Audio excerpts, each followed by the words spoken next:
dari kelas 17 Manajemen dari Universitas Teknologi Digital Bandung. Di sini saya akan menjelaskan tentang Muqtado al-Iman bil Quran atau tuntutan iman kepada Al-Quran. Di sini saya akan membahas 4 indikator yaitu yang pertama ada belajar dan mengajarkan serta membacanya, lalu ada memahami dan mentadaburi, yang ketiga yaitu melaksanakan, dan yang keempat menghafal dan memeliharanya.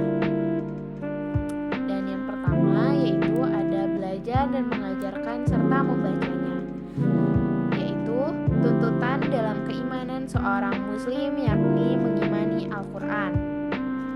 Salah satu caranya yaitu dengan cara mempelajari, mengajarkan, serta membaca. Orang-orang yang konsisten membaca Al-Quran termasuk orang-orang yang tidak akan menderita atau kerugian. Mereka akan menerima pahala yang berlipat ganda. Dalam Quran surat Al-Fatir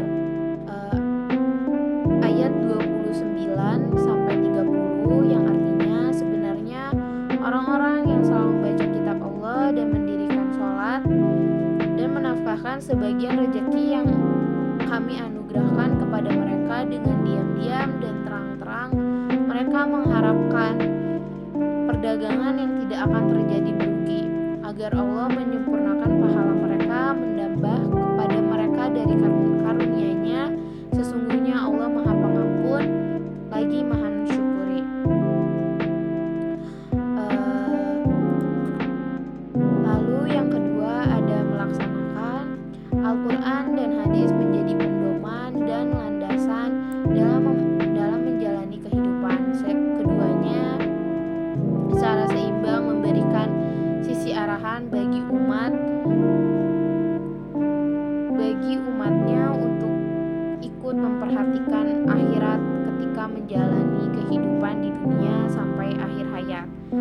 Mereka juga memberikan arahan untuk menjalankan kehidupan ideal bagi umat Islam sehingga selalu lurus dalam kebenaran dan memperoleh kebaikan dari Allah Subhanahu wa Ta'ala.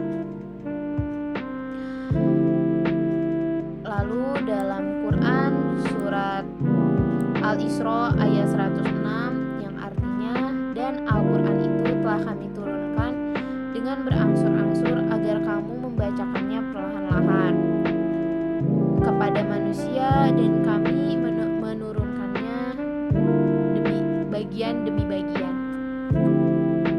Lalu yang ketiga ada memahami dan mentadaburi isinya. Tadabur berasal dari bahasa Arab atau secara etimologis berasal dari kata dabara yang berarti kembali atau akhir dari sesuatu. Istilah tadabur lebih tepatnya digunakan untuk mengamati khususnya Al-Quran. Bila tadabur dikaitkan dengan Al-Quran, maka tadabur merupakan upaya merenungkan ayat-ayat Al-Quran guna memahami dan mengungkapkan makna di baliknya, serta mengungkapkan hikmah dan tujuan yang terkandung di dalamnya.